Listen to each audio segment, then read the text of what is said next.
Good morning, dear girls. We are going to start the very important part of the syllabus, that is OOPS concepts.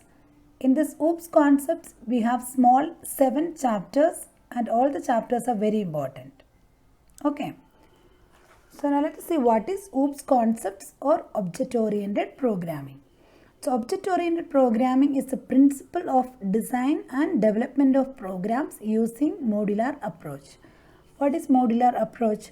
Modular approach means dividing the problems into sub-problems or dividing the program into sub-programs and executing each module separately. Okay. So OOPS concept modularize a program by creating memory area for data and member functions together as a single entity called as objects. Objects are the basic building blocks for designing programs. Okay. So see here, OOPS concept modularize a program by creating memory area for data and member functions together as a single entity called as objects. And objects are the basic building blocks for designing programs. This point is very important. What are objects? Objects are the basic building blocks for designing OOPS programs. Okay. Now let us see what is object. So here you see, objects are the basic unit of OOPS, and to design an object-oriented program, what are the steps? Let us see. A set of classes are created, and a class is a data type using which the objects are created. A class specifies the data, member functions and their attributes. So these are the steps for creating an object-oriented, not creating, just designing an object-oriented programming. Okay. So here you can see the object we have declared using the data type class. See, a set of classes are created. That means this is a class. The class name is student. So this student only known as object. So how this object is created? A class is a data type using which the objects are created. That means using this data type class, we are creating a object student. So last year we have studied user defined data types. So this class is one of the user defined data type. That means in using this class data type, user is defining in this data type what all different types data we can include. That is designed by the user. That is why it is known as class is a user defined data type. Okay. So here the student is an object. That object can include data members and member functions. So here you see a class specifies the data, member functions and their attributes. That means this class student. So in this class, the class name is student. So this student only known as object. So in database chapter we have studied about object. Object means nothing about what we are going to store the data. So here about what we are going to write the program, that is known as the object. So about student we are going to write the program. So for writing the program we have to take the different details about the student. That is what this data members like student register number, student name and all other details can be declared here. That is known as data members. And using this data, we are writing the functions. Like get data means to input the data, we can use a function. And void display, this is showing for displaying the data. For displaying the output, you can use another function, that is display. So these functions are known as member functions. Okay, so a class specifies the data member function and their attributes. That means like data member with the data type or the size, all that we are specifying in this class declaration. This we will study in detail later, but just to understand object and class. So object means nothing about what we are going to write the program. So here student is an object. And that object student is declared using the data type is known as class. Okay. Now let us see the first topic in OOPS, that is basic concepts or characteristics or features of object-oriented programming. It's very important question for 5 marks. Okay. So let us see the different concepts in OOPS.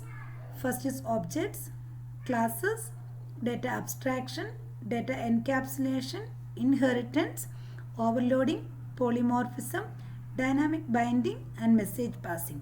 These are the different features of object-oriented programming. Okay. Now let us see the first characteristics of OOPS, that is objects. Objects are very important for creating an object-oriented program. So here you see objects are basic building blocks for designing programs. An object is a collection of data members and associated member functions. So in this example you can see here, see the object name is student. That student is declared using the data type class. That means here the object student is declared using the data type class. So this declaration syntax already you will see in the next chapter. Now here you understand that the object here is student, and so this object can contain collection of data members and member functions. See here about the student, the details are like register number and name. So these details are known as data members, and this member functions are the operations performed on these details. That means get data is used to input all the informations about the student, and display is a function used to output all the information about the student. So these are the member function used to operate on these data. Okay, and these data members are nothing but these are the data variables or details about the object student. Clear? The next important characteristics of OOPS is class. A class is a user-defined data type that contains data members and member functions. Class is a way of grouping the objects which have similar characteristics.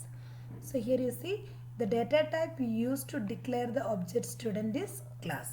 Okay, and using this data type class we are declaring the student object with all the features of the object student. And see, class is a way of grouping the object which have similar characteristics. That means using this class student, here any number of students information can be inputted or can be displayed.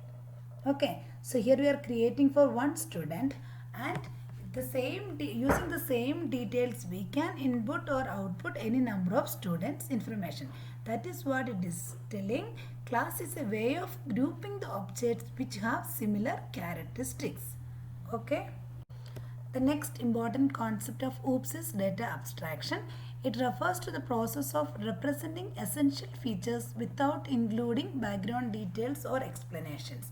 That is, data abstraction permits the user to use an object without knowing its internal working. Example, mobiles, cars, etc. So for an example, in our mobile, the different applications we are using in the mobile, but we don't know how the program is written for each application, right? But we are using that applications. So that concept is known as data abstraction. Like without including the background details or explanations, we are using the essential features whichever the user need, that features we are using from that application programs. But we don't know how that program works or how the program is written, that we don't know. So that concept is known as data abstraction. The next concept of OOPS is data encapsulation.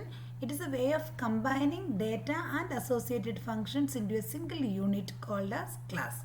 So it prevents direct access to data, that is, it enables data hiding or information hiding. Okay. So see here in the last year we have done the program like this. You remember that user defined function in that chapter. We have started using the user defined functions also, right? So there how we used to write the functions and the variables, and inside the void main we will declare the functions. That means we will declare the user defined functions like GCD program I have written here. GCD and LCM1 program we have done, you remember? Okay, so here we are declaring the function for GCD, and here we will declare the variables. The same inside the void main only we will declare the variables, and then we will input the variables, all that we will do. And only the calculations we will do in the user defined function. Like inside the GCD we will do the calculation. That is what last year we did the program, right? But here now what we are doing is, one object, if you are writing the program about student, so that student, all the details, and using that details, what all operations you are going to perform, that operations, everything we are writing as one entity. Okay, so one single unit we are writing all these details and associated functions. That concept only known as class. Okay, so see here, it is a way of combining data. Data means nothing, this variables, and associated functions. Associated function means what all operations you are going to perform on this data. These are the member functions. So associated functions into a single unit called as class. So this is, in this class we are grouping all these things together, data and functions together. So that concept is known as data encapsulation. Clear? The next important concept of OOPS is inheritance. It is a capability of a class to inherit the properties of another class. That is, the process of forming new class from existing class is known as inheritance. The existing class is known as base class and the new class is known as derived class. Okay. So this is one of the chapter we are going to learn in this year. But anyway, see here, so the base class is known as the superclass or the main class. From there we can derive another classes. Okay, that is a concept. So the example you see, now student is the main class. From that student details we can derive marks details, or we can derive attendance details also from the student details. Okay, so this concept is known as inheritance. That means we are inheriting some properties from some other class. So that is known as inheritance. Clear? The next concept of OOPS is overloading. Overloading allows objects to have different meaning depends on the situation. So there are two types. One is operator overloading, the other one is function overloading. So the process of making an operator to exhibit different behavior in different situations is known as operator overloading. That means the same operator can behave differently in different situations. That is known as operator overloading. For example, you see, consider the addition operator. Addition of two numbers, the result is sum of two numbers. Like addition, plus operator we use to add two numbers. Same addition operation can be performed in addition of two strings. The operation is string concatenation. That means we are adding or we are joining two strings. Okay, so that process is known as operator overloading. That means the operation is same but it acts differently in different situation. Correct. The next is function overloading. This is also one of the chapter for this year. Function overloading, it means two or more functions have same name but differ in the number of arguments or data type of arguments. So the name of the function can be same but the number of arguments or type of arguments will be different. This all we will see in the next chapter. Now we have a separate chapter for function overloading. Okay. The next concept in OOPS is polymorphism. It's a Greek term. It means different forms. And the ability of an operator or function to take multiple forms is known as polymorphism. So here already I have seen operator overloading and function overloading. The same is conceptually known as polymorphism. That is, it is a feature of OOPS where function can take multiple forms based on the type of arguments and the number of arguments or data type of the return value. So that the operator or function can take multiple forms. That concept is known as polymorphism. The next concept is dynamic binding. It is a process of connecting one program to another program. The next concept is message passing.